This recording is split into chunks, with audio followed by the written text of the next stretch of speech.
सभी बच्चों को जय हिंद। मैं सुरेश उके, स्थान कुंटा, जिला सुकमा, छत्तीसगढ़। बच्चों, आज हम कक्षा 12वीं विषय राजनीति विज्ञान अध्याय 6 अंतर्राष्ट्रीय संगठन पढ़ेंगे। लेसन प्लान के अनुसार आज हमारे अध्यापन बिंदु इस प्रकार है। पहला, प्रस्तावना। दूसरा, संयुक्त राष्ट्र संघ का गठन, विकास एवं संयुक्त राष्ट्र संघ के उदय के कारण। तीसरा, संयुक्त राष्ट्र संघ के उद्देश्य एवं सिद्धांत। चौथा, संयुक्त राष्ट्र संघ के अंगों का वर्णन।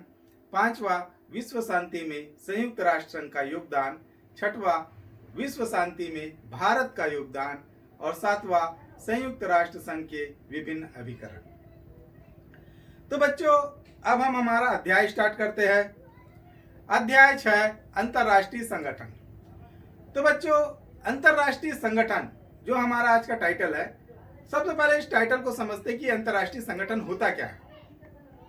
तो अंतर्राष्ट्रीय संगठन विभिन्न देशों के मध्य विवाद सुलझाने और आर्थिक तथा सामाजिक विकास करने एवं परस्पर सहयोग के उद्देश्य से बनाए जाने वाले संगठन को हम अंतर्राष्ट्रीय संगठन कहते हैं। सोवियत संघ के विघटन के बाद अंतर्राष्ट्रीय संगठनों की भूमिका अधिक महत्वपूर्ण हो गई। विश्व में नई चुनौतियों का सामना करने के लिए अंतर्राष्ट्रीय संगठनों का निर्माण की बात की जाने लगी। अब हम पढ़ेंगे बच्चों संयुक्त राष्ट्र संघ का पुनर्गठन एवं भविष्य। तो यहां पर ध्यान देने योग्य बात है बच्चों कि हमें अंतर्राष्ट्रीय संगठन क्यों चाहिए। हमें अंतर्राष्ट्रीय संगठन क्यों चाहिए? तो संयुक्त राष्ट्र संघ दुनिया का सबसे बड़ा अंतर्राष्ट्रीय संगठन है। हमें संयुक्त राष्ट्र संघ जैसे संगठनों की जरूरत क्यों है? जब हम इस विषय पर चर्चा करते हैं तो हमारे सामने में दो महान लोगों के विचार सामने आते हैं, जिन्होंने अंतर्राष्ट्रीय संगठन, संयुक्त राष्ट्र संगठन के कामकाज में उनको अंदरूनी जानकारी प्राप्त है। इन दो लोगों के बारे में हम जो विशेष रूप से बात बताई गई है, तो ये कौन कौन है? पहला, संयुक्त राष्ट्र संघ के दूसरे महासचिव डेग हैमरशोल्ड। तो डेग हैमरशोल्ड का विचार है कि संयुक्त राष्ट्र संघ का गठन मानवता को स्वर्ग पहुंचाने के लिए नहीं, बल्कि उसे नरक से बचाने के लिए हुआ है। इसी प्रकार से दूसरे विचारक ये संयुक्त राष्ट्र संघ के सार्वजनिक सूचना और संचार के पूर्व अवर सचिव थे। इनका नाम था शशि थरूर। तो शशि थरूर संयुक्त राष्ट्र संघ में सार्वजनिक सूचना और संचार के पूर्व अवर सचिव थे। इनका क्या विचार है? तो इन्होंने अपना जो विचार रखा उसमें कहा, बत कही की चौपाल। ठीक ही कहा आपने। संयुक्त राष्ट्र संघ में खूब बैठकें होती है, दनादन भाषण होते हैं, खासकर आम सभा के वार्षिक बैठक में। लेकिन जैसा कि चर्चिल कहते थे, हथियार लड़ाने से बढ़िया है कि जबान लड़ाई जाए। क्या यह बात बेहतर नहीं कि एक ऐसी जगह भी हो जहां दुनिया के सारे लोग इकट्ठे हो और कभी कभार अपनी बातों से एक दूसरे का सिर खाए, बनस्पत लड़ाई के मैदान में एक दूसरे का सिर कलम करने के। तो इस प्रकार से ये दो उदाहरण एक महत्वपूर्ण बात की ओर इशारा करते हैं। अंतर्राष्ट्रीय संगठन हर मर्ज की दवा नहीं, लेकिन वो महत्वपूर्ण जरूर है। अंतर्राष्ट्रीय संगठन युद्ध और शांति के मामलों में मदद करते हैं। वे देशों की सहायता करते हैं ताकि हम सब बेहतर जीवन जी सके। ये जो है संयुक्त राष्ट्र संघ, देशों के बीच में मनमुटाव और झगड़े जो होते रहते हैं, उनके बीच में युद्ध जैसी परिस्थितियां निर्मित हो जाती है और विभेद के मसलों को शांतिपूर्ण तरीके से निपटाने में, बातचीत के माध्यम से निपटाने में यह अहम महत्वपूर्ण भूमिका निभाती है। अब हम देखेंगे बच्चों कि संयुक्त राष्ट्र संघ के उदय के क्या क्या कारण हैं। तो संयुक्त राष्ट्र संघ के उदय का सबसे प्रमुख कारण है विश्व शांति व सुरक्षा। तो द्वितीय विश्व युद्ध के बाद विश्व समुदाय ने यह महसूस किया कि यदि विश्व को युद्ध की विभीषिका से बचाना है तो उसे सामूहिक प्रयास की आवश्यकता है। सन 1945 में संयुक्त राष्ट्र संघ की स्थापना सामूहिक सुरक्षा की आवश्यकता का ही प्रतिफल है। दूसरा कारण है उदय का, वो विश्व समुदाय में सहयोग की भावना को बढ़ाना। तो विश्व समुदाय के विभिन्न राष्ट्रों में आर्थिक, व्यापारिक, सांस्कृतिक, शैक्षिक, वैज्ञानिक सहयोग और समन्वय को बढ़ाने के लिए अंतरराष्ट्रीय संगठनों की आवश्यकता होती है। इसलिए वर्तमान में इस तरह के कई विश्व संगठन हैं, जैसे विश्व स्वास्थ्य संगठन, यूनेस्को, अंतरराष्ट्रीय श्रम संगठन। अब संयुक्त राष्ट्र संघ के उदय का तीसरा कारण है वैश्विक चुनौतियों का समाधान।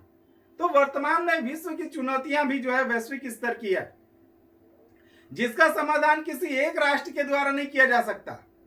उदाहरण के लिए जलवायु परिवर्तन, गरीबी, भूखमरी, आतंकवाद, मानवाधिकार की रक्षा, परमाणु सुरक्षा ऐसी समस्याएं हैं जिसका समाधान विश्व के देशों के मध्य में मिलकर के विभिन्न स्तरों पर प्रभावी सहयोग के माध्यम से ही हो सकता है। अतः इसके लिए अंतरराष्ट्रीय संगठनों की आवश्यकता पड़ती है। अब हम पढ़ेंगे बच्चों वैश्वीकरण की आवश्यकता। तो वैश्वीकरण के वर्तमान युग में संचार के साधनों ने देशों और समुदायों के मध्य में वस्तुओं और विचारों के आदान प्रदान को बढ़ाया है।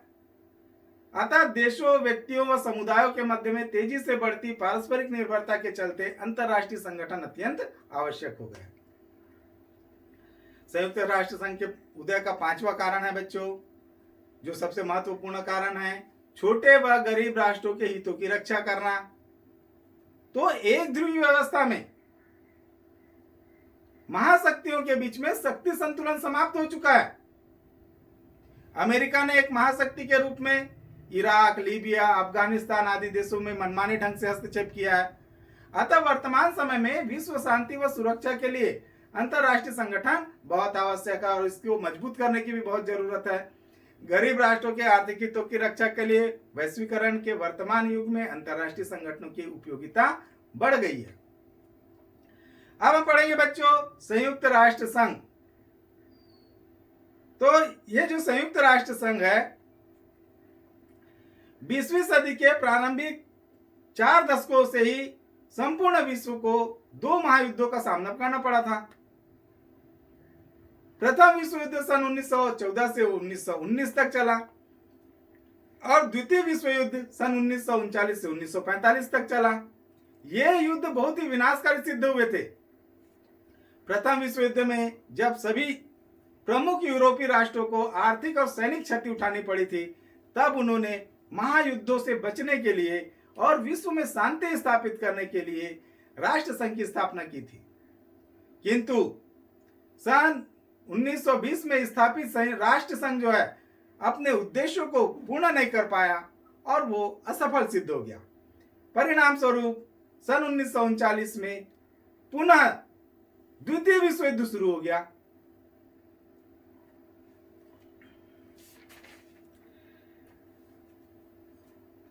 जिस समय द्वितीय विश्व युद्ध प्रारंभ हुआ उसी समय युद्ध में सम्मिलित राष्ट्रों ने एक प्रभावशाली अंतरराष्ट्रीय संगठन की स्थापना के संबंध में वार्ताएं आरंभ कर दी और 24 अक्टूबर सन 1945 को संयुक्त राष्ट्र संघ की स्थापना हुई। बच्चों अब सबसे महत्वपूर्ण प्रश्न अपन देखेंगे संयुक्त राष्ट्र संघ की स्थापना के कारण। तो संयुक्त राष्ट्र संघ की स्थापना का जो कारण है बच्चों परीक्षा में कई बार पूछा जा चुका है। संयुक्त राष्ट्र संघ की स्थापना कब हुई आपको बताना है। संयुक्त राष्ट्र संघ की स्थापना 24 अक्टूबर 1945 को हुई और इसके प्रमुख कारण भी पूछे जाते हैं। तो संयुक्त राष्ट्र संघ की स्थापना का जो कारण है वो इस प्रकार है। पहला, शांति एवं सुरक्षा स्थापित करना। तो द्वितीय विश्व युद्ध सन 1939 से 1945 तक चला। इस दौरान जो होने वाले विध्वंस, जो नुकसान हुआ है, इससे पूरी दुनिया के लोग जो है वो तंग आ चुके थे। अतः द्वितीय विश्व युद्ध के दौरान ऐसे बहुत से प्रयास किए जाने लगे जिससे भविष्य में जो 2 विश्व युद्ध हुए इस प्रकार की जो क्षति हुई उसको रोका जाए और शांति स्थापित किया जाए। इसलिए संयुक्त राष्ट्र संघ की स्थापना की गई। अब हम पढ़ेंगे बच्चों दूसरा, द्वितीय विश्व युद्ध में होने वाला विध्वंस, ये भी जो है संयुक्त राष्ट्र संघ की स्थापना का कारण है। तो द्वितीय विश्व युद्ध में करोड़ों लोग मारे गए, अरबों की संपत्ति नष्ट हो गई, देशों में अपार धन संपदा जो था उसको हथियार के निर्माण में खर्च कर दिया।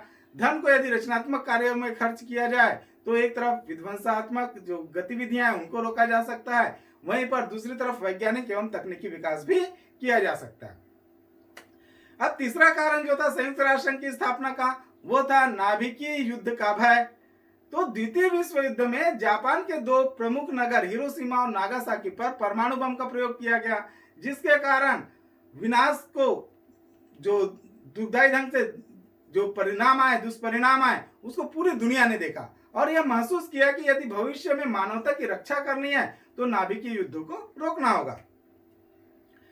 संयुक्त राष्ट्र संघ की स्थापना का चौथा कारण है कि 10 जनवरी 1920 को जो राष्ट्र संघ की स्थापना की गई थी वह असफल हो गया, अपने उद्देश्य को पूर्ण नहीं कर पाया, उसके पास कोई ताकत थी नहीं। तो उसकी असफलता के परिणाम स्वरूप राष्ट्र संघ अपनी अंतर्निहित कमजोरियों के कारण द्वितीय विश्व युद्ध को रोकने में असफल हो गया। अतः यह आवश्यकता महसूस की गई कि पुरानी गलतियों को सुधारा जाए और भविष्य में युद्धों को रोकने के लिए सामूहिक प्रयास किया जाना चाहिए। संयुक्त राष्ट्र संघ की स्थापना का पांचवा कारण है सामाजिक और आर्थिक विकास।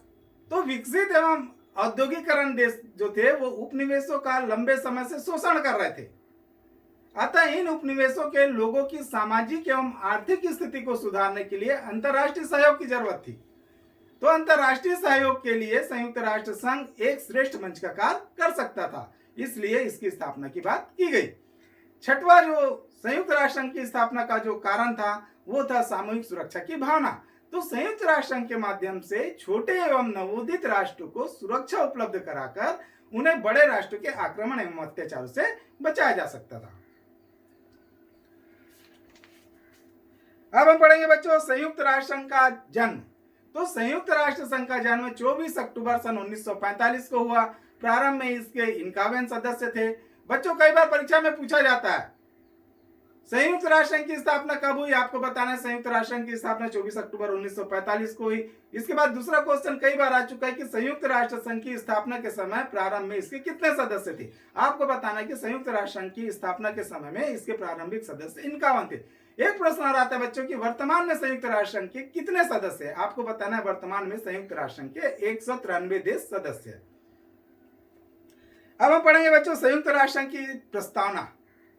तो संयुक्त राष्ट्र संघ के चार्टर में 19 अध्याय, 11 धाराएं और लगभग 10,000 शब्द है। इसके प्रस्तावना में कहा गया है कि संयुक्त राष्ट्र संघ के सदस्य इस बात का निश्चय करते हैं कि हम आने वाली पीढ़ियों को युद्ध की मुसीबतों से बचाएंगे जो हमारे जीवन में 2 बार मानवता को अपार कष्ट दे चुके हैं। हम मानव के बुनियादी अधिकारों, मानव का गौरव, उसका मूल्य तथा स्त्री पुरुषों तथा छोटे बड़े राष्ट्रों का समान अधिकारों के विषय में अपने विश्वासों को दोहराते हैं। हम न्याय के लिए वातावरण तैयार करेंगे ताकि संधियों और अंतर्राष्ट्रीय कानूनों से उत्पन्न होने वाले कर्तव्यों का पालन किया जा सके। हम अच्छे पड़ोसी की तरह शांति से मिलकर रहेंगे और अंतर्राष्ट्रीय शांति और सुरक्षा के लिए अपनी शक्ति संगठित करेंगे। अब हम पढ़ेंगे बच्चों संयुक्त राष्ट्र संघ की स्थापना के उद्देश्य। तो संयुक्त राष्ट्र संघ की स्थापना का उद्देश्य है पहला, शांति और सुरक्षा की स्थापना करना और उसे कायम करना।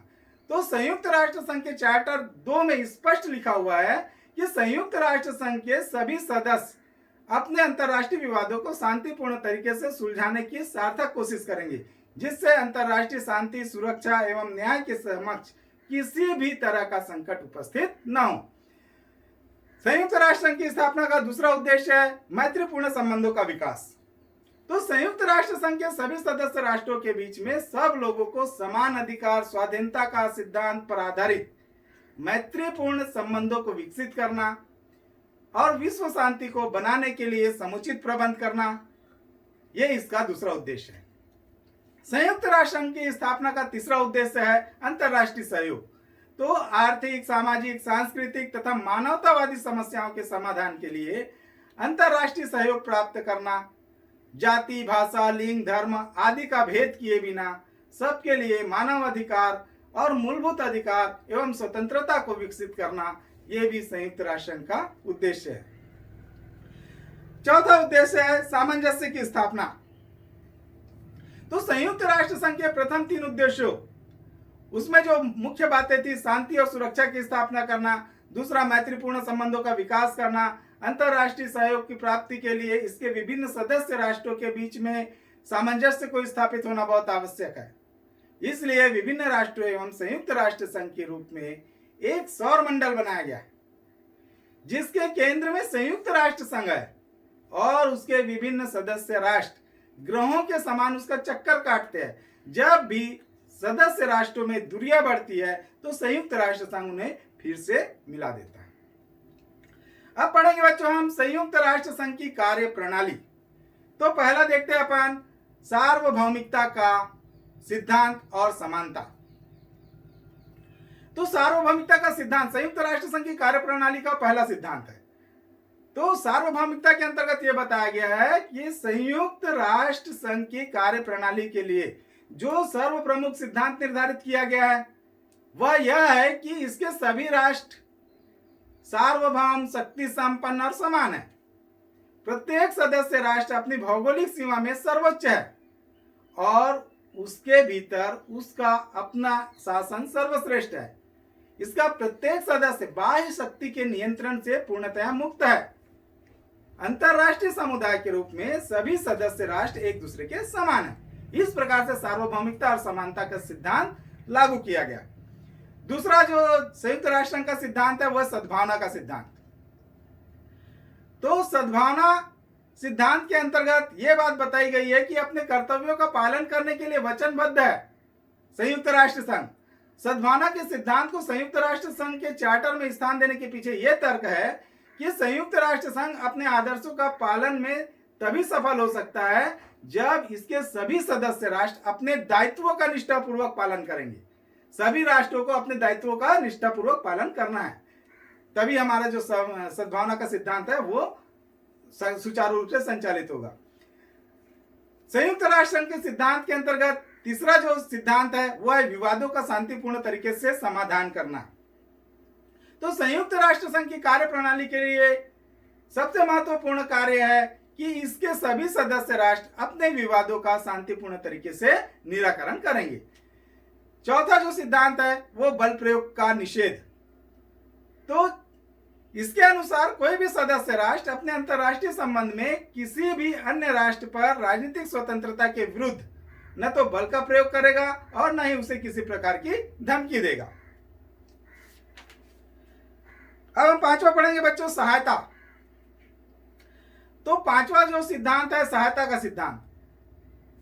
तो संयुक्त राष्ट्र संघ की कार्य प्रणाली के लिए निर्धारित जो पांचवा सिद्धांत है, इस सिद्धांत के अनुसार जिस किसी भी राष्ट्र या जिन किन्हीं राष्ट्रों के विरुद्ध संयुक्त राष्ट्र संघ की कार्रवाई चल रही है या उनके साथ कोई भी सदस्य राष्ट्र सहयोग नहीं करेगा। छठवा है गृह क्षेत्राधिकार। तो गृह क्षेत्राधिकार छठवां अधिकार है, छठवां सिद्धांत है संयुक्त राष्ट्र संघ का। तो संयुक्त राष्ट्र संघ किसी भी सदस्य राष्ट्र के उन मामलों में हस्तक्षेप नहीं करेगा जिसका संबंध उस राष्ट्र के आंतरिक मामलों से है। सातवां संबंध है सदस्यता राष्ट्र का सिद्धांत। तो ये जो सदस्यता राष्ट्र का सिद्धांत है, इस सिद्धांत के अनुसार वैसे राष्ट्र जो संयुक्त राष्ट्र संघ के सदस्य नहीं है, संयुक्त राष्ट्र संघ यह व्यवस्था करेगा कि वह भी शांति और सुरक्षा की स्थापना के लिए संयुक्त राष्ट्र के चार्टर के अनुसार आचरण करेंगे। अब हम पढ़ेंगे बच्चों संयुक्त राष्ट्र संघ के अंग। तो संयुक्त राष्ट्र संघ के 6 अंग होते हैं। बच्चों कभी कभी परीक्षा में आता है संयुक्त राष्ट्र संघ के कितने अंग होते हैं, आपको बताना है। संयुक्त राष्ट्र संघ के 6 अंग होते हैं। तो संयुक्त राष्ट्र संघ के जो 6 अंग होते हैं उसमें पहला जो अंग है उसको हम कहते हैं महासभा। तो संयुक्त राष्ट्र संघ के सभी सदस्य महासभा के सदस्य होते हैं। प्रत्येक सदस्य देशों को अधिक से अधिक 5 सदस्यों का प्रतिनिधि मंडल महासभा में भेजना होता है और 5 सदस्यों का जब वोट काउंटिंग होता है तो उनका एक ही वोट माना जाता है। महासभा संयुक्त राष्ट्र संघ की विधायनी संस्था है। इसकी बैठक वर्ष में एक बार और विषम परिस्थितियों में, विशेष परिस्थितियों में सुरक्षा परिषद की सिफारिश पर अथवा अधिकांश सदस्य राष्ट्रों की प्रार्थना पर बैठक बुलाए जाने का भी प्रावधान है। शांति, सुरक्षा एवं मानव अधिकारों से संबंधित सभी मामलों पर विचार करना महासभा का मुख्य कार्य है। महासभा सुरक्षा परिषद के गैर सरकारी सदस्यों, अंतर्राष्ट्रीय न्यायालयों के न्यायाधीश व महासचिव आदि की नियुक्ति करता है। महासभा प्रत्येक अधिवेशन के लिए एक अध्यक्ष तथा 7 उपाध्यक्षों की नियुक्ति करता है। 8वें अधिवेशन के लिए अध्यक्ष पद पर हमारे भारत की श्रीमती विजय लक्ष्मी पंडित को चुना गया था। अब हम पढ़ेंगे बच्चों महासभा के कार्य एवं शक्तियां। तो इसका जो पहला कार्य है वो अंतर्राष्ट्रीय शांति व सुरक्षा पर विचार करना। तो विश्व शांति एवं सुरक्षा महासभा का पहला कार्य है। तो यह दायित्व यद्यपि जो सुरक्षा का है वो सुरक्षा परिषद का है, परंतु महासभा भी इन समस्याओं पर विचार कर सकती है। निशस्त्रीकरण तथा शस्त्रों के नियम, इससे संबंधित जो भी मामले है उस पर वो विचार करती है, अपने सुझाव और सिफारिश को सुरक्षा परिषद में भेजती है। दूसरा कार्य इसका है बच्चों बजट तैयार करना। तो संयुक्त राष्ट्र संघ की आर्थिक व्यवस्था का संचालन भी महासभा करती है। वार्षिक आय व्यय का ब्यौरा, बजट महासभा में तैयार किया जाता है। उसी प्रकार से अपन देखते हैं नियुक्तियां करना। तो महत्वपूर्ण पदों पर नियुक्तियां करने का अधिकार भी जो है महासभा को होता है। सुरक्षा परिषद के 10 अस्थायी सदस्य, आर्थिक और सामाजिक परिषद के 8 सदस्य, संरक्षण परिषद के निर्वाचित होने वाले सदस्य, अंतर्राष्ट्रीय न्यायालयों के न्यायाधीशों की नियुक्ति करना, सुरक्षा परिषद की सिफारिश पर महासचिव की नियुक्ति करना, चार्टर में संशोधन का भी अधिकार इनको है। महासभा संयुक्त राष्ट्र संघ के चार्टर में 2/3 बहुमत के आधार पर संशोधन करने का अधिकार रखती है। अब हम पढ़ेंगे बच्चों संयुक्त राष्ट्र संघ का दूसरा अंग, सबसे इंपॉर्टेंट अंग है बच्चों ये सुरक्षा परिषद। विश्व में इसके आधार पर सुरक्षा स्थापित है। तो सुरक्षा परिषद संयुक्त राष्ट्र संघ की कार्यकारिणी सभा है। इसे जो है संयुक्त राष्ट्र संघ की संयुक्त कुंजी कहा जाता है। इसमें 15 सदस्य होते हैं। 15 सदस्यों में से जो 5 सदस्य है वो स्थायी सदस्य होते हैं। ये स्थायी सदस्य कौन कौन है बच्चों, परीक्षा में कई बार आता है। संयुक्त राष्ट्र संघ के 5 स्थायी सदस्यों के नाम लिखिए। आपको बताना है संयुक्त राष्ट्र संघ के 5 स्थायी सदस्य। पहला संयुक्त राज्य अमेरिका, दूसरा ब्रिटेन, तीसरा फ्रांस, चौथा रूस और 5वां चीन। इसके अतिरिक्त जो है 10 अस्थायी सदस्य भी होते हैं। जो अस्थायी सदस्य होते हैं बच्चों इनका कार्यकाल 2 वर्ष का होता है। और ये जो है सुरक्षा परिषद क्या काम करेगी, अंतर्राष्ट्रीय शांति व सुरक्षा को बनाए रखना, विवादों को शांतिपूर्ण तरीके से निपटाना, अपराधी राष्ट्र के विरुद्ध सैनिक कार्रवाई करना सुरक्षा परिषद का मुख्य कार्य है। सुरक्षा परिषद के कार्यक्रम को 2 भागों में बांटा गया है। पहला प्रक्रिया संबंधी कार्य और दूसरा अन्य महत्वपूर्ण कार्य। तो प्रक्रिया संबंधी बातों में परिषद के किन्हीं 9 सदस्यों के स्वीकारात्मक मत आने से प्रस्ताव स्वीकृत समझा जाता है, परंतु अन्य सभी मामलों में कम से कम स्थायी सदस्य अपने मत का प्रयोग करना है। कहने का मतलब यह है कि अन्य सभी मामलों में कम से कम 9 सदस्यों के स्वीकारात्मक वोटों में 5 स्थायी सदस्यों को भी स्वीकारात्मक मत अनिवार्य है। यदि कोई स्थायी सदस्य अपने मत का प्रयोग नहीं करता है तो वह निषेधाधिकार कहलाता है। अगर स्थायी सदस्य किसी प्रस्ताव के विरोध में मत देता है तो उसको हम निषेधाधिकार कहते हैं। बच्चों कई बार परीक्षा में पूछा जाता है कि वीटो पावर क्या है। अब हम पढ़ेंगे बच्चों सुरक्षा परिषद के कार्य एवं शक्तियां। तो सुरक्षा परिषद का भी कार्य वही है, सुरक्षा देना, शांति प्रदान करना। तो पहला कार्य है उसका अंतर्राष्ट्रीय शांति संबंधी कार्य, दूसरा है झगड़ों की छानबीन तथा जांच करना, तीसरा है निर्वाचन संबंधी कार्य, चौथा नियुक्तियां, 5वां चार्टर में संशोधन करना। सुरक्षा परिषद को ईपी चेज ने संयुक्त राष्ट्र संघ का हृदय कहा है तथा सिगडेयर इन्होंने विश्व संगठन का विद्युत घर कहा है संयुक्त राष्ट्र संघ को। अब हम संयुक्त राष्ट्र संघ का तीसरा अंग पढ़ेंगे बच्चों, आर्थिक एवं सामाजिक परिषद। ये भी प्रश्न बच्चों परीक्षा में आ चुका है। संयुक्त राष्ट्र संघ के आर्थिक और सामाजिक परिषद के कार्यों का वर्णन कीजिए, ये परीक्षा में पूछा जा चुका है।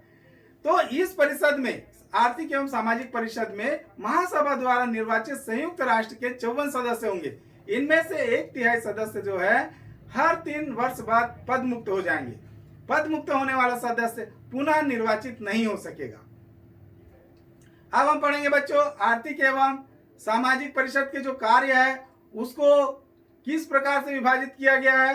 तो आर्थिक एवं सामाजिक परिषद के कार्य 2 प्रकार के होते हैं। पहला सामान्य कार्य होता है, दूसरा विशिष्ट कार्य होता है। सामान्य कार्य के अंतर्गत कौन कौन से कार्य आएंगे? विश्व का एक बड़ा भाग आर्थिक दृष्टि से पिछड़ा हुआ है, जहां ना ठीक से खेती हो पाती है और ना ही उद्योग धंधों की स्थापना है। वहां सर्वत्र गरीबी, बेकारी, भूखमरी फैली हुई है। इन क्षेत्रों के संबंध में इस परिषद को यह कार्य सौंपा गया है कि वह इन क्षेत्रों के लोगों के जीवन स्तर को ऊंचा उठाए तथा गरीबी और बेकारी का निवारण कर लोगों की दशा को उन्नत बनाए, कृषि का विकास करे, उद्योग धंधों की स्थापना करे और वहां जो है स्वस्थ हाथों में लोगों को काम दिलवाए।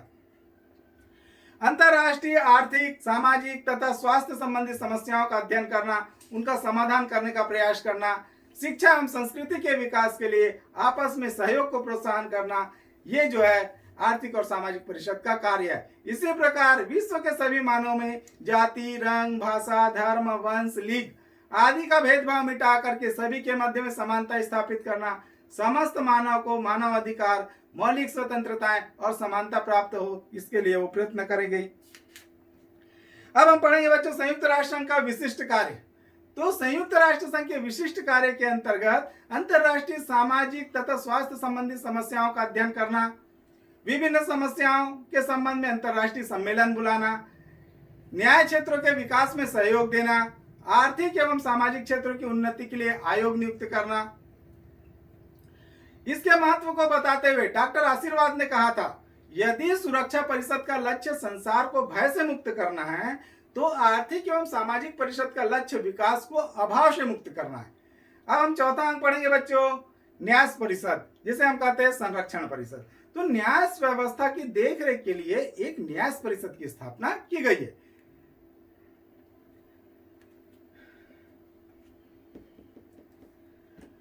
अब ये जो न्यास परिषद है बच्चों, इस समय न्यास परिषद के 14 सदस्य हैं। इस 14 सदस्य में से 7 शासक और 7 जो है वो गैर शासक है। भारत न्यास परिषद का 31 दिसंबर सन 1959 तक सदस्य था। अब इसकी कार्यविधि न्यास परिषद की, तो ये जो न्यास परिषद है अपने कार्यविधि के नियम स्वयं बनाएगी और अधिवेशन वर्ष में 2 बार करेंगे। न्यास परिषद के कौन कौन से कार्य होंगे? तो प्रशासनिक अधिकारी द्वारा प्रेषित प्रतिवेदनों पर विचार करना, याचिकाएं स्वीकार करके उनका परीक्षण करना, तिथि निश्चित करके समय समय पर न्यास प्रदेशों का भ्रमण करना और वहां की स्थिति का जायजा लेना। अब हम 5वां अंक पढ़ेंगे बच्चों संयुक्त राष्ट्र संघ का, वो है अंतर्राष्ट्रीय न्यायालय। तो अंतर्राष्ट्रीय न्यायालय, इसमें 15 न्यायाधीश होंगे। विश्व में प्रसिद्ध विधि वेत्ता इस न्यायालय के न्यायाधीश के रूप में नियुक्त किए जाते हैं। इनका कार्यकाल जो है वो 9 वर्ष का होता है। अंतर्राष्ट्रीय न्यायालय राष्ट्रों के संबंधित विवादों को निपटारा करते हैं। अब ये जो अंतर्राष्ट्रीय न्यायालय है, इनका क्षेत्राधिकार के बारे में अध्ययन करते हैं बच्चों। तो इनके क्षेत्राधिकारों को 3 भागों में बांटा गया है। पहला इच्छिक क्षेत्राधिकार, दूसरा अनिवार्य क्षेत्राधिकार, तीसरा परामर्शदायी क्षेत्राधिकार। तो इच्छिक क्षेत्राधिकार के अंतर्गत क्या होता है? इच्छिक क्षेत्राधिकार के अंतर्गत जिनमें संबंधित राज्य पारस्परिक सहमति के उन विवादों को न्यायालय में विचारार्थ प्रस्तुत करते हैं। दूसरा अनिवार्य क्षेत्राधिकार, न्यायालय के इस कार्य क्षेत्र को अनिवार्य समझते हैं यदि दूसरा पक्ष भी यह घोषित करे कि उन मामलों से संबंधित है। कौन कौन से वो मामले होंगे? तो संधि की व्यवस्था, अंतर्राष्ट्रीय कानून का कोई प्रश्न है, अंतर्राष्ट्रीय नियम को भंग किया गया हो और हानि की क्षतिपूर्ति की गई हो, तो ये जो है अनिवार्य क्षेत्राधिकार के अंतर्गत आते हैं। अब तीसरा अपन देखेंगे परामर्शदात्री क्षेत्राधिकार। तो परामर्शदात्री क्षेत्राधिकार के अंतर्गत महासभा, सुरक्षा परिषद, संयुक्त राष्ट्र संघ के अन्य कोई भी अंग उससे किसी भी मामले की सुनवाई का परामर्श ले सकते हैं। अब अपन देखेंगे कि यहाँ के जो न्यायाधीश होते हैं, अंतर्राष्ट्रीय न्यायालय के न्यायाधीश, उनको क्या क्या सुविधाएं हैं। तो वर्तमान में न्यायालय, अंतर्राष्ट्रीय न्यायालय के जो न्यायाधीश है, जब तक वो सेवा में रहेंगे उनका वेतन भत्ता कैसा होगा? निश्चित होगा। उसी प्रकार से वहां के जो वकील होंगे, एजेंट होंगे, परामर्शदात्री होंगे, न्यायालय के सामने उपस्थित होते हैं, उनकी भी वेतन जो है वो निश्चित सुविधाएं युक्त होंगी। न्यायालयों तथा रजिस्ट्रारों के वेतन, उनके भत्ते और उनका मुआवजा सब जो है वो टैक्स फ्री होता है। सामान्य सभा द्वारा प्रत्येक जज को 54,000 डच फ्लोरिन्स वार्षिक वेतन मिलता है और जो प्रधान जज को 15,000 डच फ्लोरेंस तथा जो उप प्रधान होता है उसको 10,000 डच फ्लोरेंस मिलता है। अब हम पढ़ेंगे बच्चों अंतरराष्ट्रीय न्यायालय द्वारा किए जाने वाले कानून। जो अंतरराष्ट्रीय न्यायालय है वो कौन कौन से कानून लागू करते हैं।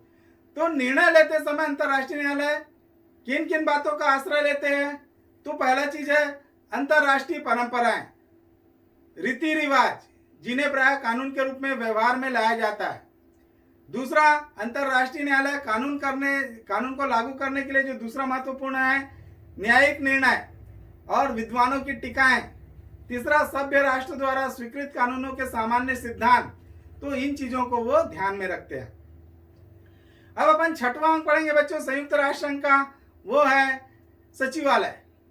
तो संयुक्त राष्ट्र संघ के कार्यों को संचालन करने के लिए एक सचिवालय होता है। इसके अध्यक्ष हम महासचिव कहते हैं। इसका चुनाव सुरक्षा परिषद की सिफारिश पर महासभा के द्वारा 5 वर्ष के लिए किया जाता है। सचिवालय के अन्य कर्मचारियों की संख्या लगभग 8,000 होती है। बच्चों, कई बार परीक्षा में पूछा जाता है संयुक्त राष्ट्र संघ के वर्तमान महासचिव का नाम बताइए। आपको बताना है संयुक्त राष्ट्र संघ के वर्तमान महासचिव का नाम है एंटोनियो गुटेरेस और ये कौन से देश के रहने वाले हैं, पुर्तगाल के रहने वाले हैं।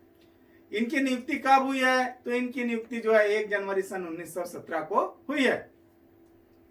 महासचिव संयुक्त राष्ट्र संघ का प्रमुख प्रशासनिक अधिकारी है। महासचिव संयुक्त राष्ट्र संघ के अंतरराष्ट्रीय न्यायालयों को छोड़कर सभी अंगों की बैठकों में भाग लेता है। महासचिव महासभा के सामने पूरे संगठन के कार्यों की रिपोर्ट प्रस्तुत करता है। सुरक्षा परिषद का ध्यान अंतरराष्ट्रीय शांति और सुरक्षा के लिए खतरे की ओर आकर्षित करता है। संयुक्त राष्ट्र संघ के कर्मचारियों की नियुक्ति करता है। अब हम पढ़ेंगे बच्चों सचिवालय के कार्य। तो सचिवालय क्या क्या कार्य करती है। तो सचिवालय जो है संयुक्त राष्ट्र संघ के विभिन्न अंगों, अभिकरणों, एजेंसियों के द्वारा जो निर्णय लिए जाते हैं उनको कार्यान्वित करती है। संयुक्त राष्ट्र संघ की विभिन्न समितियों की बैठक आयोजन करते हैं, जानकारी एवं सूचनाओं को उपलब्ध कराते हैं, महासभा के निर्णयों का रिकॉर्ड रखती है, आवश्यकता पड़ने पर उसे सभा के सामने पेश भी करते हैं। अब हम पढ़ेंगे बच्चों विश्व शांति में संयुक्त राष्ट्र संघ का योगदान। तो प्रथम विश्व युद्ध के बाद दुनिया को विध्वंस से बचाने के लिए शांति की स्थापना करने के लिए सन 1919 में लीग ऑफ नेशंस की स्थापना की गई थी, परंतु यह अपने उद्देश्यों में सफल नहीं हो पाया। दूसरा विश्व युद्ध फिर से हो गया, वो उससे भी अधिक विनाशकारी था। अतः द्वितीय विश्व युद्ध के बाद संयुक्त राष्ट्र संघ की स्थापना की गई और इसको अधिक कारगर बनाने का प्रयास किया गया, अधिक प्रभावशाली बनाने का प्रयास किया गया। विश्व में शांति की स्थापना का प्रयास किया गया। राज्यों के मध्य में मैत्रीपूर्ण संबंध विकसित करने की बात की गई। समस्त संसार का सामाजिक, आर्थिक, सांस्कृतिक विकास करने के लिए संयुक्त राष्ट्र संघ की स्थापना की गई। तो संयुक्त राष्ट्र संघ की सक्रिय एवं उपयोगी भूमिका का ही परिणाम है कि आज तक तीसरा युद्ध न तो हुआ है और न ही भविष्य में तीसरा विश्व युद्ध होने की कोई संभावना है। कई बार ऐसी परिस्थितियां निर्मित हो जाती है, विस्फोटक परिस्थितियां निर्मित हो जाती है, परंतु सुरक्षा परिषद की समय पर कार्रवाई होने के कारण युद्ध गंभीर होने से टल जाता है। अब राज्यों के मध्य युद्ध को रोकने, शांति बनाने रखने तथा युद्ध विराम की निगरानी ये सब करने के लिए संयुक्त राष्ट्र संघ की सेना को भेजने का भी अधिकार जो है वो है। तो इस सेना को संयुक्त राष्ट्र संघ की शांति सेना कहते हैं। कई अवसरों पर संयुक्त राष्ट्र संघ ने अपनी शांति सेना को भेजा तथा विश्व शांति में अपना योगदान दिया। तो ऐसे कौन कौन से समय थे जब संयुक्त राष्ट्र संघ ने विश्व शांति के लिए अपनी सेनाएं भेजी। तो सन 1948 में पाकिस्तान ने जब भारत के कश्मीर पर आक्रमण किया उस समय शांति सेना भेजा। सन 1950 में उत्तरी कोरिया ने दक्षिणी कोरिया पर आक्रमण किया, तब शांति सेना भेजी गई। सन 1956 में मिस्र ने स्वेज नहर का राष्ट्रीयकरण किया, उस समय सेनाएं भेजी गई। कांगो में गृह युद्ध हुआ, उस समय शांति सेना भेजी गई। सन 1974 में गोलन हाइट्स पर युद्ध हुआ, उस समय शांति सेना भेजी गई। सन 1978 में लेबनान में शांति सेना भेजी गई। सन 1991 में कुवैत पर इराकी आक्रमण हुआ, उस समय शांति सेना भेजी गई। सन 1992 में कोरिया, बोस्निया तथा मेसोडोनिया में शांति सेना भेजी गई। सन 1994 में अफ्रीका में शांति सेनाएं भेजी गई। अफगानिस्तान में संयुक्त राष्ट्र संघ की सेनाएं वर्तमान में स्थापित है। इसी प्रकार संयुक्त राष्ट्र संघ ने विश्व में शांति एवं सुरक्षा बनाए रखने के लिए अपनी महत्वपूर्ण भूमिका निभाई। अब सबसे इंपॉर्टेंट पढ़ेंगे बच्चों, भारत का विश्व शांति में क्या योगदान है। तो अपन देखते हैं बच्चों की जो हमारा भारत देश है वो शांति प्रिय देश है। वर्तमान में यह प्रचलित विचार जो धीरे धीरे लेकिन निश्चित रूप से मानव मस्तिष्क में घर करने में सफल हो रहा है वह यह है कि युद्ध की निरर्थकता। यह सत्य है कि युद्ध किसी भी समस्या का अंतिम समाधान नहीं है। समस्या चाहे कितने ही जटिल क्यों ना हो, उसका समाधान शांति में ही है, न कि युद्ध में।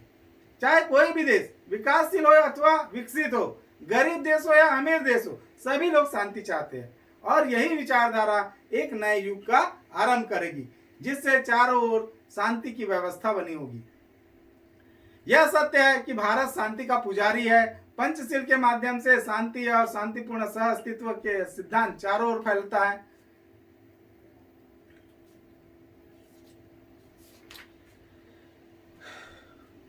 अब हम पढ़ेंगे बच्चों, भारत ने निम्न तरीकों से विश्व शांति में अपना योगदान दिया।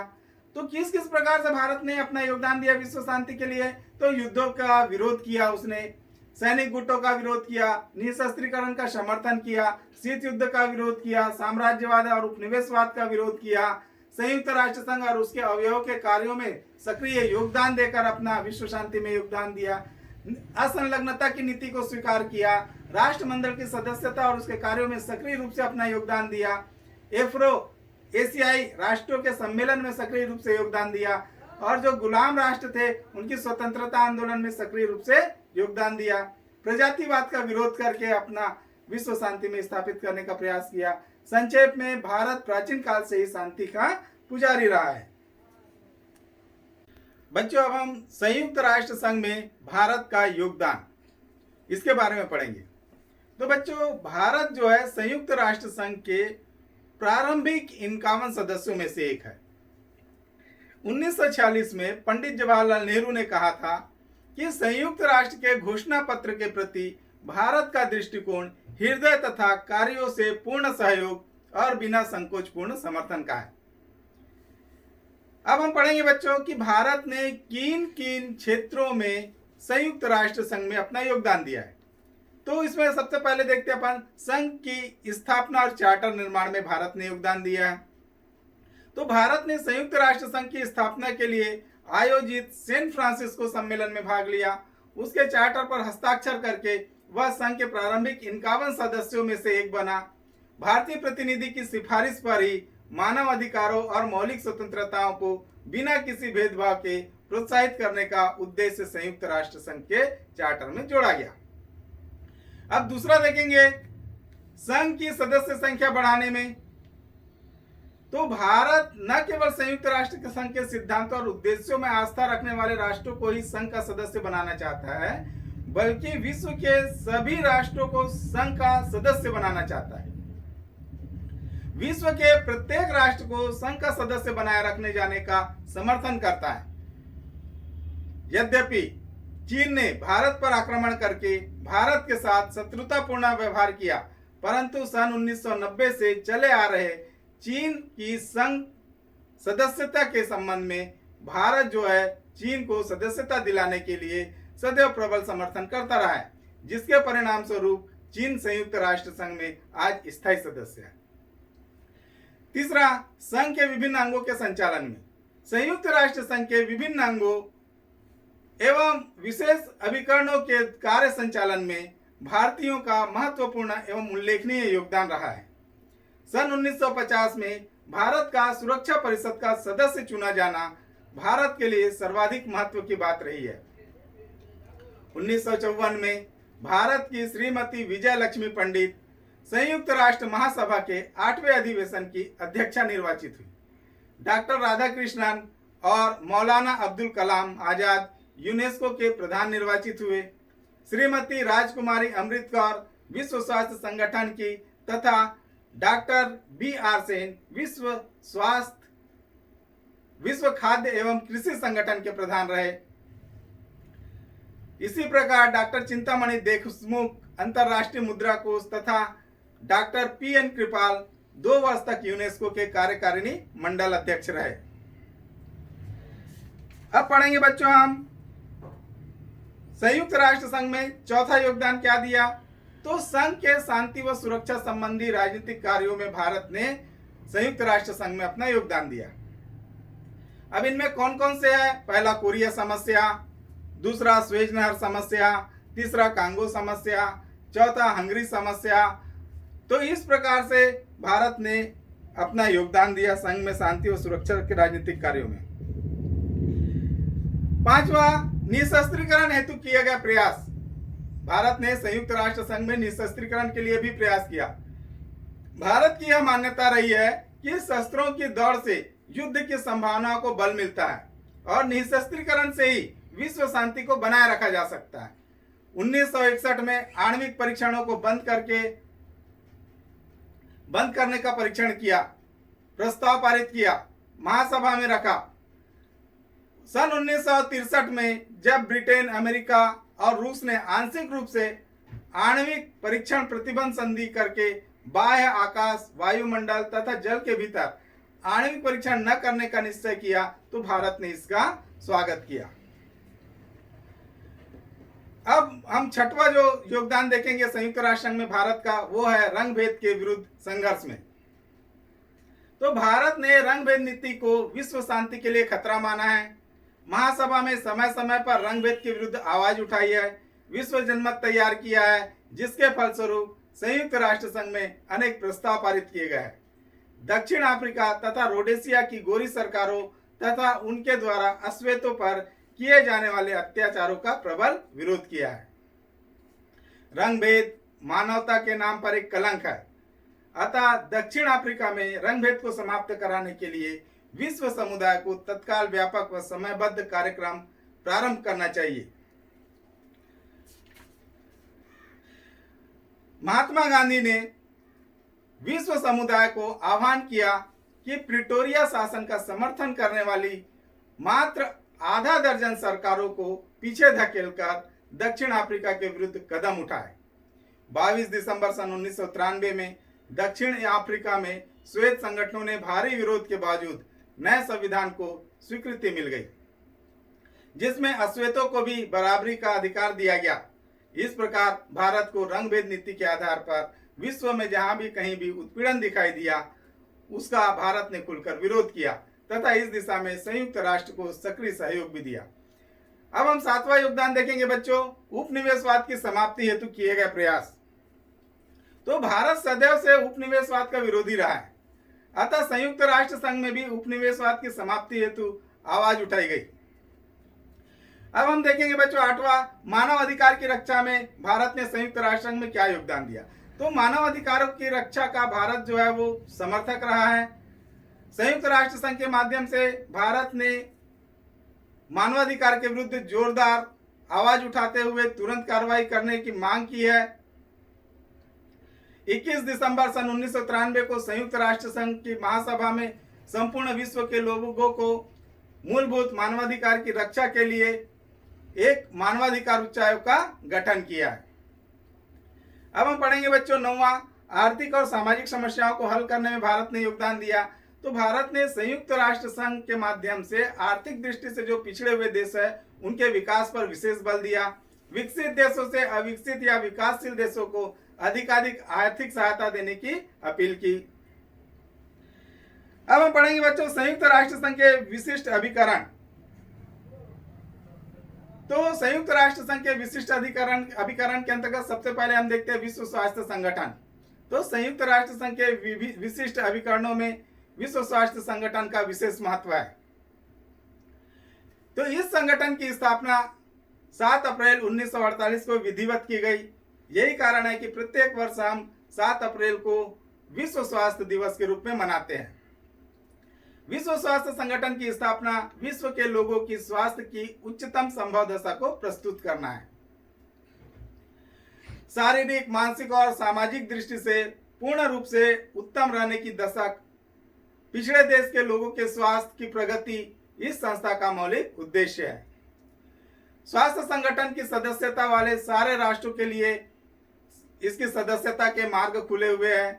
जो राष्ट्र यूएनओ के सदस्य है वो विश्व स्वास्थ्य संगठन के भी सदस्य हो सकते हैं। अब हम पढ़ेंगे बच्चों विश्व स्वास्थ्य संगठन के प्रमुख अंग। तो विश्व स्वास्थ्य संगठन के प्रमुख 3 अंग होते हैं: साधारण सभा, कार्यकारिणी समिति और सचिवालय। पहला देखेंगे बच्चों हम साधारण सभा। तो ये जो साधारण सभा है यह समस्त सदस्य राष्ट्रों की प्रतिनिधि सभा है। सारे सदस्य राज्यों के एक एक प्रतिनिधि इसमें रहते हैं। इस सभा का प्रमुख कार्य नीतियों का निर्धारण करना, विभिन्न योजनाओं का प्रारूप तैयार करना, बजट को स्वीकृत करना। दूसरा कार्यकारिणी समिति, इसमें 24 सदस्य होते हैं जिनका चुनाव साधारण सभा सदस्यों की विशिष्टता के आधार पर करती है। वर्ष में इनकी कम से कम 2 बैठक होती है। तीसरा सचिवालय विश्व स्वास्थ्य संगठन का प्रधान कार्यालय है। सचिवालय में एक महानिदेशक एवं विभिन्न अधिकारी कर्मचारी होते हैं और ये जो स्वास्थ्य संगठन का जो मुख्यालय है वो जिनेवा में है। महानिदेशक विश्व स्वास्थ्य संगठन के प्रयासशील एवं तकनीकी आदि विषयों की निगरानी करते हैं। अब हम पढ़ेंगे बच्चों कि जो विश्व स्वास्थ्य संगठन है उसके कार्य। तो विश्व स्वास्थ्य संगठन पहला अंतर्राष्ट्रीय स्तर पर स्वास्थ्य कार्यों का संचालन एवं समन्वय करता है। दूसरा विश्व के संक्रामक रोगों एवं महामारियों को समाप्त करना इनका उद्देश्य है। स्वास्थ्य के संबंध में अनुसंधान करना इनका काम है। आकस्मिक घटनाओं को रोकने की सिफारिश करना, स्वास्थ्य शिक्षा आदि के स्तर को ऊंचा उठाना, विभिन्न बीमारियों के अंतर्राष्ट्रीय नामों का निर्धारण करना, वातावरणीय स्वास्थ्य की परिस्थितियों की दशाओं में सुधारने का प्रयास करना, मातृमंगल तथा बाल स्वास्थ्य तथा विभिन्न कल्याण योजनाओं का संचालन एवं वृद्धि करना, दवाइयों, खाद्य पदार्थ एवं अन्य वस्तुओं का अंतर्राष्ट्रीय मापदंड निर्धारित करना, स्वास्थ्य के प्रशासनिक एवं सामाजिक प्रविधियों का अध्ययन करना। अब हम देखेंगे बच्चों कि विश्व स्वास्थ्य संगठन है ये अपनी महत्वपूर्ण भूमिका निभा रही है, परंतु जितना अच्छा महत्वपूर्ण भूमिका निभा रही है उसके कुछ दोष भी सामने आ रहे हैं। सबसे पहली चीज है कि विश्व स्वास्थ्य संगठन का पहला दोष यह है कि इसके पास कोष का अभाव है। जिन क्षेत्रों में सक्रिय है उनको संपन्न कराने के लिए उनके पास धन का अभाव है। दूसरी समस्या है कि समन्वय की समस्या। विश्व भर में फैले क्षेत्रीय कार्यालयों के साथ संबंध और समन्वय स्थापित करने में कई समस्याएं आती है। तीसरा है विश्व स्वास्थ्य संगठन जो योजनाएं निर्धारित करता है, जो योजनाएं बनाता है, उन योजनाओं में विभिन्न प्रकार की योजनाओं की मांग होती है। इन योजनाओं के कारण टकराव की स्थिति निर्मित होती है और इस प्रकार से यहाँ जो विभिन्न योजना है वो संचालित करने में काफी परेशानी आती है। चौथा देखते हैं विचारधाराओं का विवाद। तो इस संगठन के सदस्यों में राजनीतिक, आर्थिक, सामाजिक काफी विभेद पाया जाता है। विभिन्न सिद्धांत परस्पर विरोधी होकर एक दूसरे से संघर्षरत हो जाते हैं। अब हम पढ़ेंगे बच्चों संयुक्त राष्ट्र शिक्षा, विज्ञान, सांस्कृतिक संबंधित संगठन यूनेस्को। तो ये जो यूनेस्को है इसका मुख्यालय है पेरिस में। तो यूनेस्को संयुक्त राष्ट्र का विशिष्ट अभिकरण है। इसकी स्थापना जो है 4 नवंबर सन 1946 में की गई थी। संगठन की स्थापना का जो मुख्य उद्देश्य है सामाजिक, सांस्कृतिक एवं आर्थिक क्षेत्र में व्यक्ति का सर्वांगीण विकास करना। यूनेस्को के प्रस्तावना में लिखा है युद्ध मानव मस्तिष्क के में पैदा होती है, अतः शांति को सुरक्षित रखने की आधारशिला भी जो है मानव दिमाग के मस्तिष्क में ही बनाई जानी चाहिए। यूनेस्को की स्थापना का जो उद्देश्य है विश्व में शिक्षा, विज्ञान, संस्कृति का विकास करना, न्याय, कानून तथा मानवीय स्वतंत्रता और मौलिक अधिकारों के प्रति आदर का भाव पैदा करना। अब हम देखेंगे यूनेस्को का संगठन। तो यूनेस्को जो है 3 अंगों से मिलकर बनता है: साधारण सभा, कार्यकारिणी बोर्ड और सचिवालय। बच्चों कई बार यूनेस्को का फुल फॉर्म पूछा जाता है। तो यूनेस्को का फुल फॉर्म है United Nations education, scientific and cultural organization. इसको हिंदी में बोलते हैं संयुक्त राष्ट्र शैक्षिक, वैज्ञानिक और सांस्कृतिक संगठन। तो बच्चों अब हम देखेंगे यूनेस्को के अंग। तो यूनेस्को के 3 अंग होते हैं: सामान्य सभा, कार्यकारिणी बोर्ड और सचिवालय। अब हम पढ़ेंगे बच्चों यूनेस्को के कार्य। तो यूनेस्को के कार्य, पहला शिक्षा। तो शिक्षा का प्रसार, शिक्षा के विस्तार तथा उन्नति का प्रयास करती है। यूनेस्को शिक्षा केंद्रों की स्थापना, वाचनालयों की स्थापना, विभिन्न सम्मेलनों का आयोजन, शिक्षा संबंधी योजनाओं के क्रियान्वयन के लिए विशेषज्ञों को भेजना आदि प्रमुख कार्य संपादित करती है। दूसरा, विज्ञान, तो इसने वैज्ञानिकों के सभा का आयोजन करती है, वैज्ञानिक संगठनों की सहायता करती है, अनुसंधान तथा प्रकाशन का भी कार्य करती है। यूनेस्को का तीसरा कार्य है संस्कृति। तो यूनेस्को सांस्कृतिक संपत्ति को मानव जाति का विरासत मानती है। भारत, कोलंबिया तथा नाइजीरिया में सार्वजनिक पुस्तकालय खोला है। ये सांस्कृतिक क्षेत्र में सभा, सम्मेलन, विचार गोष्ठियां तथा अनुसंधान करते रहती है। इससे विश्व के जो विद्वान हैं और वैज्ञानिक है एक दूसरे के संपर्क में आते हैं, उनके बीच विचारों का आदान प्रदान होता है, सांस्कृतिक सद्भावना पैदा होती है। यूनेस्को छात्रों एवं छात्रवृत्तियों तथा भ्रमण अनुदान भी प्रदान करती है। अब हम पढ़ेंगे बच्चों यूनेस्को का दोष। तो यूनेस्को का पहला दोष यह है कि यूनेस्को ने अत्यंत उच्च आकांक्षाओं का प्रस्ताव रखा है, जिसे प्राप्त करना अत्यंत कठिन है, और इसके जो लक्ष्य है उसको प्राप्त करने के लिए यूनेस्को के पास में पर्याप्त धन नहीं होता। और यूनेस्को का पश्चिम यूरोप और अमेरिका के द्वारा जो जनसंख्या है, तो अपनी जनसंख्या के अनुपात में यूरोप और अमेरिका को बहुत अधिक प्रतिनिधित्व दिया गया है। यूनेस्को के सदस्य राष्ट्र इसकी भरपूर सहायता नहीं करते हैं। तो इस प्रकार से इसके जो दोष है वो सामने आए। अब हम देखेंगे संयुक्त राष्ट्र संघ की उपलब्धियां या सफलताएं। तो संयुक्त राष्ट्र संघ की सफलता के अंतर्गत हम पहला देखते हैं कि संयुक्त राष्ट्र संघ ने अब तक लगभग 35 शांति सेनाओं एवं पर्यवेक्षक दलों को विभिन्न क्षेत्रों में भेजकर शांति स्थापित की है। दूसरा, संयुक्त राष्ट्र संघ ने अपने विगत वर्षों के कार्यकाल में 175 से अधिक मामलों में शांति स्थापित की है। संयुक्त राष्ट्र संघ ने अब तक 45 से अधिक देशों में लोकतांत्रिक स्थापना की है। संयुक्त राष्ट्र संघ ने अब तक राजनीतिक, असैनिक, आर्थिक, सामाजिक एवं सांस्कृतिक अधिकारों से संबद्ध 80 से अधिक मामलों में मध्यस्थता की है और मामलों को शांतिपूर्ण तरीके से निपटाया है। साम्राज्यवाद एवं उपनिवेशवाद के उन्मूलन पर भी संयुक्त राष्ट्र संघ के द्वारा विशेष बल दिया गया। 24 अक्टूबर सन 1960 को महासभा ने प्रस्ताव के द्वारा उपनिवेशवाद को पूर्ण रूप से समाप्त करने की घोषणा की। संयुक्त राष्ट्र संघ के आह्वान पर ही विश्व लोकमत निरंतर साम्राज्यवाद का विरोध करता रहा है। पर्यावरण की सुरक्षा के लिए विभिन्न देशों के बीच में सहयोग का वातावरण तैयार किया है। इस क्षेत्र में रियो द जेनेरो में आयोजित सन 1992 का पृथ्वी सम्मेलन विशेष रूप से उल्लेखनीय है। लगभग 80 राष्ट्रों को स्वतंत्रता दिलाई गई है और उन्हें संघ का सदस्य बनाया गया है।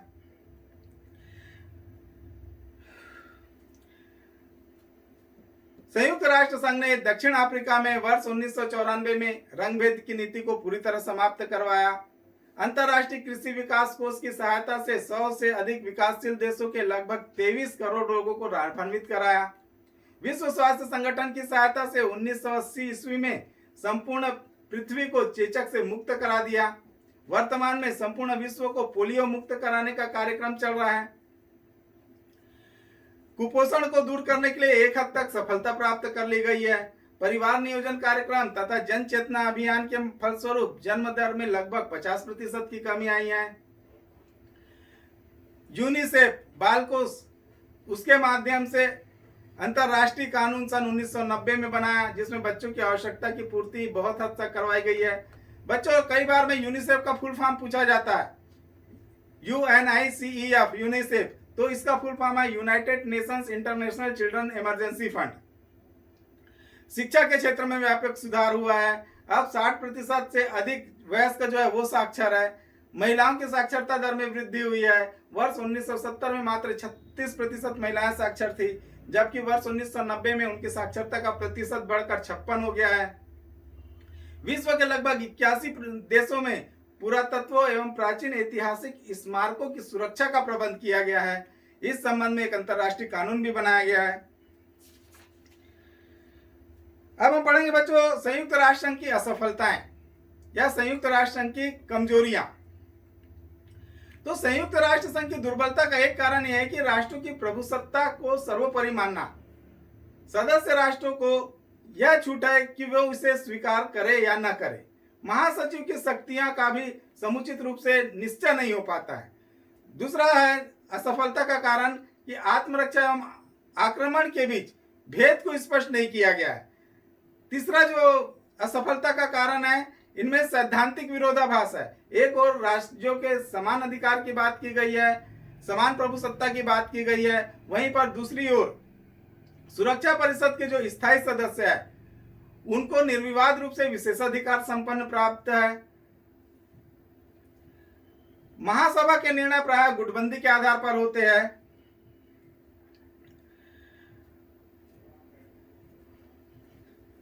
संयुक्त राष्ट्र संघ के वाद विवाद एवं निर्णय अधिकांशतः पक्षपात अथवा महाशक्तियों के हितों के निर्णय से प्रभावित होते रहे हैं। निषेधाधिकार के दुरुपयोग का मंच बना हुआ है। संयुक्त राष्ट्र संघ के पास कोई अपनी अलग से सेना नहीं है। ऐसी स्थिति में किसी प्रकार की आपात स्थिति से निपटने और उसके आदेशों का उल्लंघन करने वाले राष्ट्र के विरुद्ध प्रभावपूर्ण सैनिक कार्रवाई संभव नहीं है। अंतरराष्ट्रीय भावना का अभाव पाया जाता है। अब हम पढ़ेंगे बच्चों संयुक्त राष्ट्र संघ में सुधार की मांग एवं आवश्यकता। तो संयुक्त राष्ट्र संघ का गठन द्वितीय विश्व युद्ध के बाद 1945 में विश्व शांति व सुधार के उद्देश्य से किया गया था, लेकिन तब से लेकर अब तक अंतरराष्ट्रीय परिस्थितियों में व्यापक परिवर्तन हुआ है। संयुक्त राष्ट्र संघ को अधिक लोकतांत्रिक व प्रभावी बनाने के लिए मांग उठाई जाती रही है। सुरक्षा परिषद तथा महासभा में सुधार की विशेष आवश्यकता है। इसके कई कारण हैं, जैसे हम देखते हैं।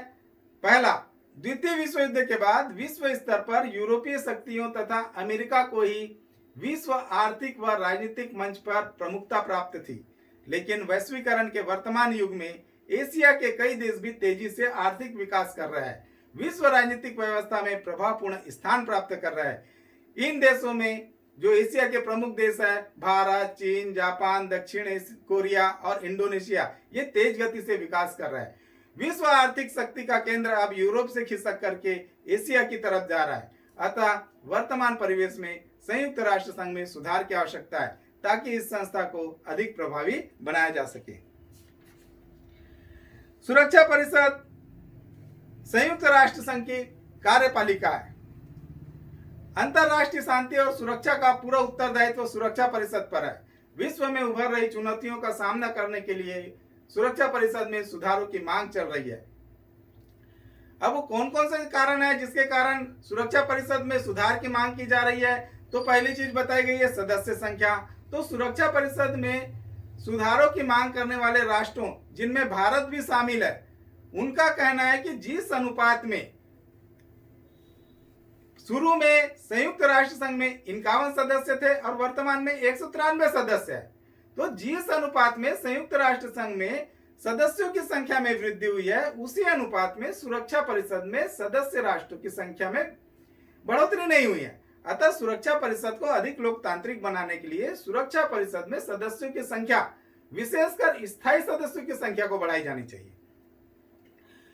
दूसरी बात बताई गई है कि असमान प्रभुसत्ता। सुरक्षा परिषद की सदस्य संख्या 15 है, जिसमें 5 स्थायी सदस्य है जिन्हें वीटो पावर प्राप्त है, जबकि 10 अस्थायी सदस्य है। इससे पता चलता है कि सुरक्षा परिषद में समानता के अधिकार को मान्यता न देकर असमान प्रभुसत्ता का अस्तित्व विद्यमान है। सदस्य राष्ट्र इस भेदभाव को समाप्त करना चाहते हैं। तीसरा, महाशक्तियों के प्रभुत्व को कम करना। सुरक्षा परिषद में 5 सदस्य जो स्थायी सदस्य हैं, अमेरिका, इंग्लैंड, फ्रांस, रूस और चीन, इनको वीटो शक्ति दी गई है, जिससे वे अधिक शक्तिशाली हो गए हैं। उनके प्रभुत्व को कम करने के लिए भी सुरक्षा परिषद में सुधारों की मांग की जा रही है। चौथा, सुरक्षा परिषद को अधिक जवाबदेह बनाया जाए। सुरक्षा परिषद को विश्व के लोगों का विश्वास जीतना है, तो इसे महासभा के प्रति और अधिक जवाबदेह बनाया जाना चाहिए। सामाजिक और आर्थिक कार्य।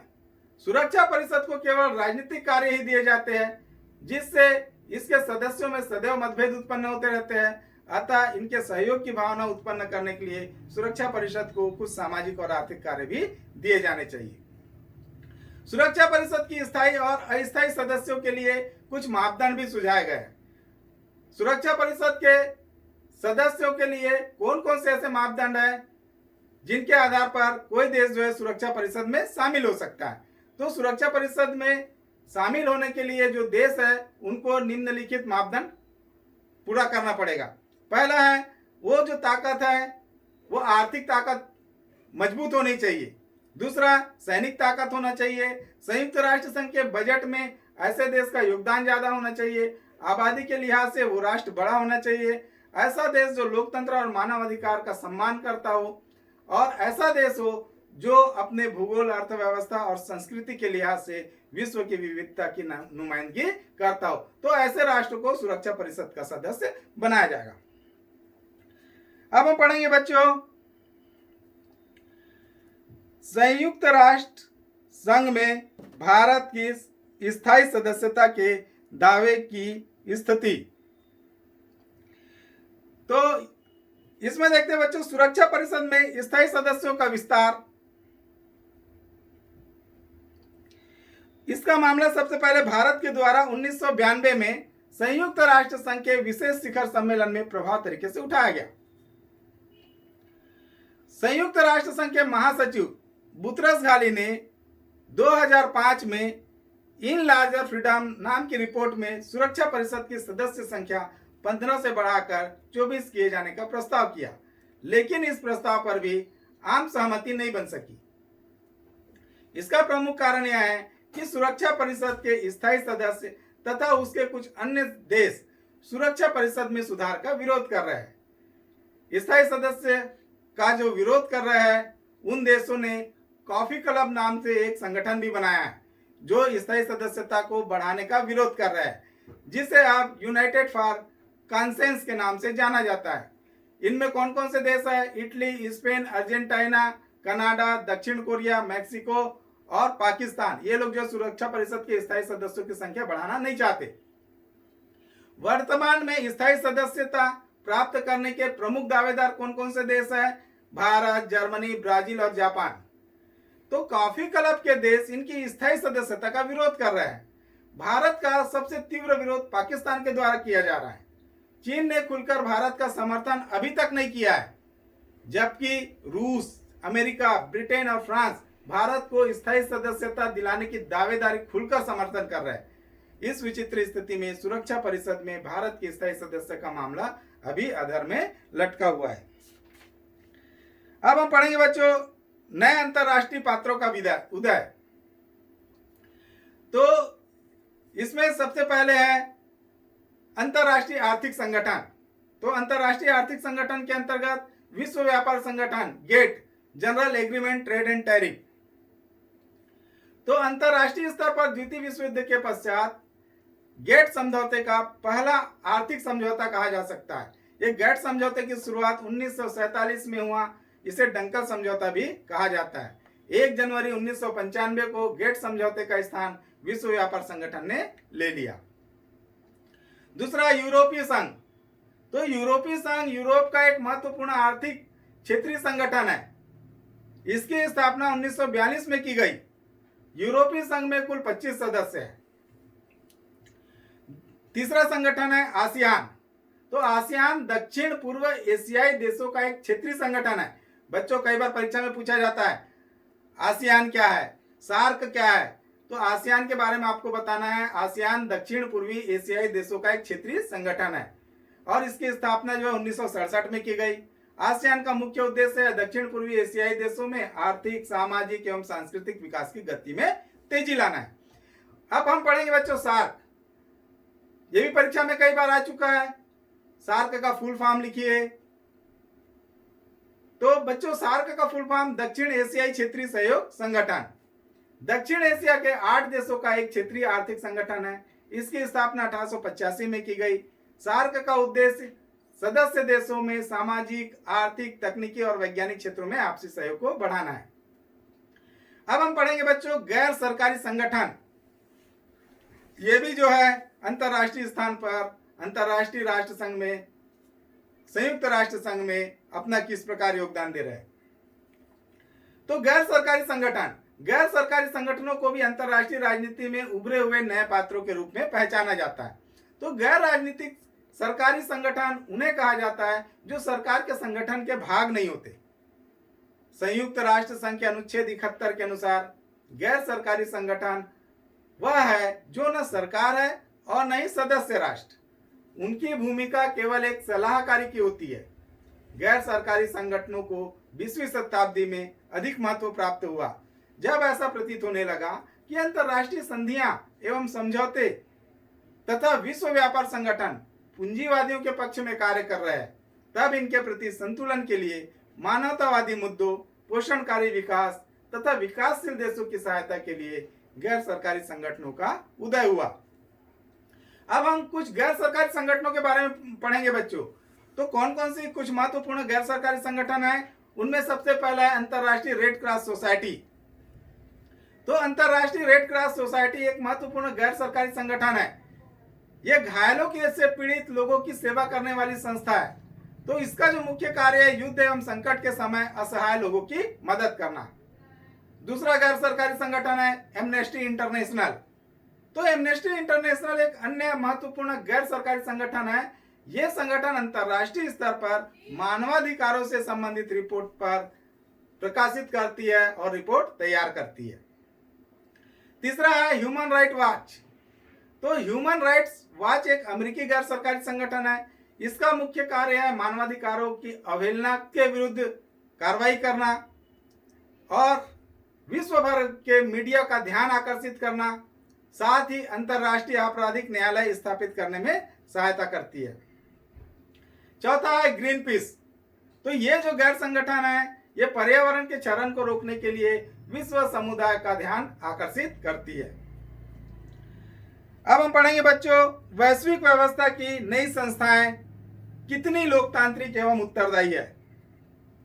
तो उभरती हुई विश्व व्यवस्था में अंतर्राष्ट्रीय संस्थाओं का महत्व बढ़ गया है तथा अंतर्राष्ट्रीय मुद्रा कोष, विश्व बैंक आदि की सक्रियता से वैश्विक जुड़ाव का एक नया दौर शुरू हुआ है। ये संगठन पिछड़े तथा गरीब देशों में ऋण भुगतान, आपातकाल में अनेक प्रकार की सहायता दिलाने में सक्षम रहे हैं। अब हम पढ़ेंगे बच्चों अंतर्राष्ट्रीय मुद्रा कोष। तो अंतर्राष्ट्रीय मुद्रा कोष इंटरनेशनल मॉनेटरी फंड। तो अंतर्राष्ट्रीय मुद्रा कोष की स्थापना जो है 27 दिसंबर 1945 को हुई और इसके क्या क्या उद्देश्य है। तो अंतर्राष्ट्रीय मुद्रा कोष जो है अंतर्राष्ट्रीय व्यापार के विस्तार के लिए संतुलित विकास की सुविधा देगी, रोजगार और वास्तविक आय का स्तर ऊंचा करेगी, मुद्रा विनिमय की स्थिरता को बढ़ाएगी, अंतर्राष्ट्रीय भुगतान में कृत्रिम रुकावट को शीघ्र हटाएगी। अब हम पढ़ेंगे बच्चों अंतर्राष्ट्रीय मुद्रा कोष के कार्य। तो अंतर्राष्ट्रीय मुद्रा कोष के कार्य है पहला, ये जो है ब्रेटन वुड्स समझौते के नियमों में निर्धारित उद्देश्यों को पूरा करने का प्रयास करता है। अंतर्राष्ट्रीय मुद्रा कोष जो है सभी सदस्य देशों पर निगरानी करता है ताकि मुद्रा कोष के नियम लागू हो सके। तीसरा, सदस्य राष्ट्रों को अल्पकालीन ऋण प्रदान करता है ताकि वे अपने अस्थायी भुगतान संतुलन ठीक से कर सके। और सदस्य गण का संरक्षण कहा जाता है इसको, अंतर्राष्ट्रीय मुद्रा कोष को। और इसका जो लक्ष्य है सदस्य देशों के प्रशुल्क और अन्य व्यापार प्रतिबंध को हटाना। अंतर्राष्ट्रीय मुद्रा कोष अपने सदस्यों को मौद्रिक एवं राजकोषीय नीतियों के संबंध में तकनीकी सलाह भी देती है। अंतर्राष्ट्रीय मुद्रा कोष नियंत्रक, वित्तीय एवं निरीक्षणात्मक कार्य भी करती है। अब हम पढ़ेंगे बच्चों विश्व बैंक या अंतर्राष्ट्रीय पुनर्निर्माण एवं विकास बैंक। तो द्वितीय विश्व युद्ध में तबाह अर्थव्यवस्था के पुनर्निर्माण तथा अल्प विकसित देशों को दीर्घकालीन वित्तीय सहायता प्रदान करने के लिए विश्व बैंक की स्थापना की गई थी। विश्व बैंक विकास पर बल देता है जबकि अंतर्राष्ट्रीय मुद्रा कोष जो है वो स्थायित्व पर बल देती है। तो इस मुद्रा कोष की एक पूरक संस्था के रूप में 27 दिसंबर सन 1945 को इसको स्थापित किया गया था। अब हम पढ़ेंगे बच्चों विश्व बैंक के उद्देश्य। तो विश्व बैंक के उद्देश्य में पहला जो उद्देश्य है, आर्थिक पुनर्निर्माण एवं विकास के लिए लंबी समयावधि तक धनराशि उपलब्ध कराना। दूसरा, भुगतान संतुलन की साम्यता एवं अंतरराष्ट्रीय व्यापार के संतुलित विकास हेतु दीर्घकालीन पूंजी विनियोग को प्रोत्साहित देना, जिससे कि सदस्य देशों की उत्पादकता में बढ़ोतरी हो। तीसरा बच्चों, सदस्य देशों में पूंजी निवेश को प्रोत्साहित करना। निजी पूंजी निवेश की गारंटी दिए जाने के बावजूद भी यदि पूंजी उपलब्ध न हो पाए तो स्वयं के साधनों से उपयुक्त शर्तों पर उत्पादक कार्यों हेतु ऋण उपलब्ध कराना। लघु एवं बृहद इकाइयों तथा जरूरी परियोजनाओं के क्रियान्वयन हेतु ऋण प्रदान करना और ऐसे ऋणों के लिए गारंटी देना। युद्ध के पश्चात अर्थव्यवस्था को शांतिकालीन अर्थव्यवस्था के रूप में बदलने हेतु उपयुक्त कार्यक्रमों एवं परियोजनाओं को लागू कराना भी विश्व बैंक का ही उद्देश्य है। अब विश्व बैंक की कार्य प्रणाली एवं कार्य देखते हैं अपन। तो पहला है विकास योजनाओं को संचालित करने हेतु ऋण देना। विश्व बैंक की दूसरी कार्य प्रणाली के अंतर्गत विश्व बैंक अपनी पूंजी में से प्रत्यक्ष रूप से ऋण देती है। तीसरा, जब विश्व बैंक किसी देश को गारंटी पर ऋण देती है तो ऋण लेने वाला देश भुगतान करते समय उसी मुद्रा का उपयोग करेगा जिसमें उसने ऋण लिया था। चौथा, विश्व बैंक अपने कोषों में से दिए गए ऋणों पर सदस्य देशों से समय समय पर निर्धारित दरों से ब्याज भी वसूली करता है। जब बैंक स्वयं गारंटी देकर ऋण दिलाता है तो उस पर 1 से 10% तक कमीशन लेता है। इस कमीशन को एक विशेष कोष में जमा कराया जाता है। किसी देश द्वारा इस तरह के ऋण का भुगतान न किए जाने पर बैंक इसी कोष से उसका भुगतान करता है। पांचवा, तकनीकी सहायता एवं आर्थिक समस्याओं का समाधान करता है। छठवां, ऋण लेने वाला देश प्राप्त राशि का उपयोग सिर्फ उसी विकास योजना हेतु कर सकता है जिसके लिए ऋण लिया गया है। विश्व बैंक इसका निरीक्षण कर सकता है। ऋण की सीमा, विश्व बैंक अपनी अर्जित पूंजी तथा संचित पूंजी से अधिक ऋण नहीं दे सकता और न ही किसी अन्य संस्था को दिला सकता है। अब हम पढ़ेंगे बच्चे संयुक्त राष्ट्र संघ जो है वो विश्व में एक ध्रुवीय रूप में है। तो ये जो है संयुक्त राष्ट्र संघ में किस प्रकार से अपनी एक ध्रुवीयता का परिचय देता है और इसका संयुक्त राष्ट्र संघ में किस प्रकार का दबाव है और इस दबाव को रोकने के लिए क्या किया जाना चाहिए। तो यहाँ पर एक महत्वपूर्ण बात है बच्चों कि एक ध्रुवीय विश्व में संयुक्त राष्ट्र संघ इसकी यानी स्थापना जो की गई है संयुक्त राष्ट्र संघ की, उसमें संयुक्त राष्ट्र संघ में अमेरिका का क्या योगदान है और उस योगदान में उसकी शक्ति को रोकने के लिए हमको क्या करना चाहिए। तो आज एक अहम प्रश्न है कि क्या संयुक्त राष्ट्र संघ एक ध्रुवीय विश्व में कारगर ढंग से काम कर पाएगा। क्या संयुक्त राष्ट्र संघ अमेरिकी प्रभुत्व के विरुद्ध संतुलनकारी भूमिका निभा सकता है। क्या यह संगठन अमेरिका और शेष विश्व के देश के बीच में संवाद कायम करके अमेरिका को अपनी मनमानी करने से रोक सकता है। तो कुछ कारण बताए गए बच्चों जिसके आधार पर अमेरिका के प्रभुत्व को लगाम लगाने की बात की गई है। तो पहला कारण बताया गया है कि अमेरिका की ताकत पर आसानी से अंकुश नहीं लगाया जा सकता। अपनी सैन्य और आर्थिक ताकत के बूते पर अमेरिका संयुक्त राष्ट्र संघ या किसी अन्य अंतर्राष्ट्रीय संगठन की अनदेखी कर सकता है। दूसरा, संयुक्त राष्ट्र संघ के भीतर अमेरिका का खास प्रभाव है। वह संयुक्त राष्ट्र संघ के बजट में सबसे ज्यादा योगदान देने वाला देश है। अमेरिका की वित्तीय ताकत बेजोड़ है। तीसरा बताया गया है संयुक्त राष्ट्र संघ अमेरिका के भूक्षेत्र में स्थित है और इस कारण भी अमेरिका का प्रभाव इसमें बढ़ जाता है। चौथा कारण बताया गया है कि संयुक्त राष्ट्र संघ के कई नौकरशाह इसके नागरिक है। पांचवा कारण बताया गया है कि अगर अमेरिका को लगे कि कोई प्रस्ताव उसके अथवा उसके साथी राष्ट्रों के हित के अनुकूल नहीं है तो अमेरिका यदि उसको प्रस्ताव को न जचे अमेरिका को तो वो अपने विशेषाधिकार का प्रयोग कर सकता है और उस प्रस्ताव को रोक सकता है। छठवां, अपनी ताकत और निषेधाधिकार के कारण संयुक्त राष्ट्र संघ के महासचिव के चयन पर भी अमेरिका जो है अपना वजन रखता है। अमेरिका अपनी इस ताकत के बूते शेष विश्व में फूट डाल सकता है और कई बार उसने फूट डाला भी है ताकि उसकी नीतियों का विरोध अगर कोई उसके अगेंस्ट में है, अमेरिका के विरोध में है तो उसका विरोध जो है वो मंद पड़ जाए। अंत में अपन कह सकते हैं बच्चों कि संयुक्त राष्ट्र संघ में जो भी कमियां हैं, लेकिन उसके बावजूद संयुक्त राष्ट्र संघ विश्व में शांति और सुरक्षा बनाए रखने में अपनी महत्वपूर्ण भूमिका निभा रहा है। इसके बिना दुनिया जो है और बदहाल हो जाएगी। आज विभिन्न समाजों और मसलों के बीच में आपसी तार जुड़े हुए हैं और विश्व जो है एक शांति की ओर बढ़ रहा है। इसी के साथ ही बच्चों हमारी आज की यह क्लास समाप्त होती है। मैं उम्मीद करता हूं आपको मेरी यह क्लास जरूर पसंद आई होगी। इसे ज़्यादा से ज़्यादा लाइक करें, शेयर करें और सब्सक्राइब करें। धन्यवाद। जय हिंद।